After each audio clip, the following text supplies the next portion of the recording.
प्रेग्नन्सीमध्ये BP वाढणं फक्त tension नाही, ते आई आणि बाळ दोघांसाठी डेंजर असू शकतं. हेडेक, स्वेलिंग आणि ब्लड विजन प्रेग्नन्सीमध्ये इग्नोर करू नका.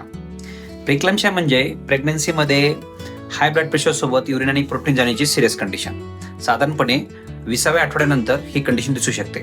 याची कॉमन सिम्पटम आहेत सिव्हिअर हेडेक, फेस आणि pedal oedema, blurred vision, upper abdominal pain, sudden weight gain आणि हाय ब्लड प्रेशर.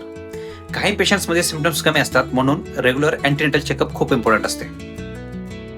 प्रिक्लॅम्सिया अनट्रीटेड राहिला तर सीझर, स्ट्रोक, किडनी डॅमेज आणि बेबी ग्रोथ कमी होऊ शकते. सिव्हिअर केसेसमध्ये मदर आणि बेबी दोघांचा जीव धोक्यात येऊ शकतो.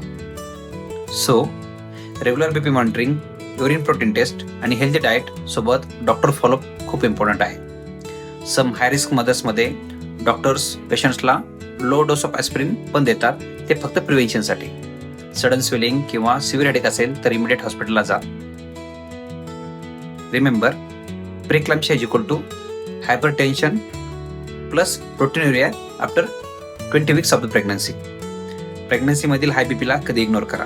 Today is a world प्रिक्लॅम्सिया day.